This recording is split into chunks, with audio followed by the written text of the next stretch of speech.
On parle beaucoup des restaurants, on parle beaucoup de tout ça et c'est très bien. Mais la culture, c'est de la nourriture, la culture, faut pas l'oublier.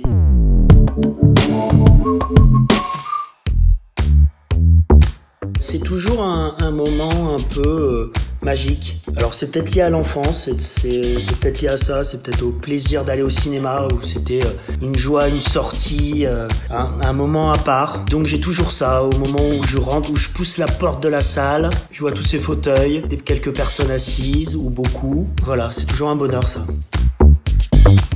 Un western spaghetti qui s'appelle Mon nom et personne. Je me souviens du cinéma qui est sur la plage à Dunkerque. Il y a un cinéma qui n'existe plus, le cinéma du Casino. Et je suis avec mon cousin et des copains à lui qui sont plus grands et moi je suis petit. Et je me souviens de ce film, ce western incroyable avec Henry Fonda. Il y a Henry Fonda dedans et il y a Terence Hill avec une musique dingue. Le thème de Mon nom et personne, vous le connaissez tous, tout le monde le connaît. Cette musique est folle. Je crois que tu n'as pas bien compris ce jeu.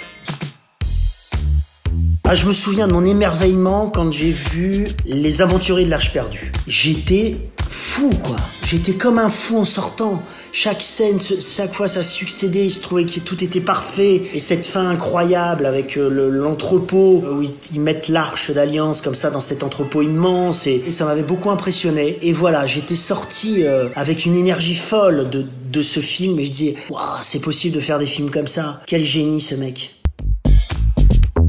Donc je viens d'arriver à Paris et je vais au cinéma sur les Champs, pas une grande salle, sur les Champs, et il passait C'est arrivé près de chez vous, qui avait dû être présenté déjà à Cannes, mais moi bon je savais pas trop ce que c'était, évidemment je connaissais pas Benoît Poelvoorde, je connaissais rien, mais c'était l'affiche, cette affiche avec cet homme qui tire là, ça m'avait plu, et ça commence avec des vannes très très drôles. Parfois par exemple pour les nains c'est une fois son poids, c'est beaucoup plus lourd, hein. Les os sont beaucoup plus lourds chez un nain donc c'est une fois le poids. Et je commence à éclater de rire, je trouve ça extraordinaire, c'est un humour qui me plaît tellement.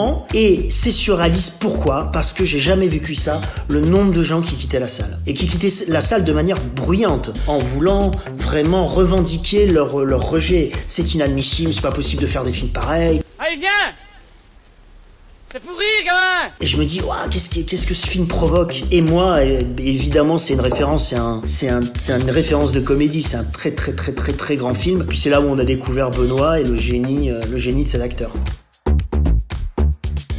C'est Star Wars, c'est le premier, La Guerre des Étoiles, le premier. Voilà, je l'ai pas vu sur grand écran, donc 77, j'avais 10 ans, et je suis passé à côté. C'est marrant, hein. Mes copains y allaient, moi je sais pas pourquoi, c'est bizarre la vie, hein. Je ne sais pas pourquoi, je n'avais pas envie. Donc j'ai vu La Guerre des Étoiles bien après. Et donc je regrette de pas avoir eu cette émotion de La Guerre des Étoiles et de ce fameux générique avec la musique et le générique écrit là qui défile.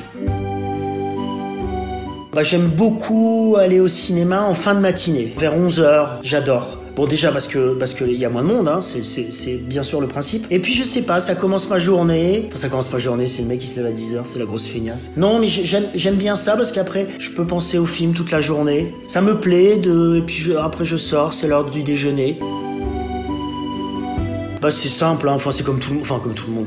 C'est au milieu, pas trop loin, pas trop près, classique, mais voilà, ça me plaît. Mais des fois je suis étonné, je vais au cinéma, je rentre dans la salle, puis je vois des gens assis dans le coin complètement, genre au deuxième rang devant, dans le coin à droite. Je me dis mais en fait pourquoi ? Il doit y avoir une raison.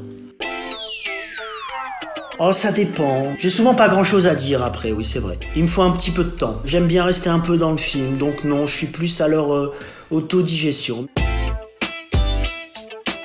Christopher Nolan, le prochain. Je sais pas quand il sort avec les problèmes de confinement et des salles fermées, malheureusement. J'espère que ça va bouger un peu, ça. Parce qu'on parle beaucoup des restaurants, on parle beaucoup de tout ça et c'est très bien. Mais la culture, c'est de la nourriture, la culture. Faut pas l'oublier. Et je trouve que là, on n'en parle pas assez. Et quand je dis le cinéma, je pense au spectacle en général, évidemment. Et à tous les gens qui travaillent. Les gens d'entretien qui nettoient, qui vont nettoyer les salles, les caissières, les caissiers dans les cinémas, tout le personnel, tous les gens qui travaillent et qui aiment leur métier, les techniciens, voilà, tous ces gens-là, ils ont envie de travailler, ils ont besoin de travailler et on peut pas leur couper leur outil de travail comme ça. Il faut, avec des conditions bien sûr de sanitaire, avec tout ce qu'il faut, enfin tout ce qu'on fait d'ailleurs, je vois pas pourquoi ça ne peut pas être appliqué au cinéma.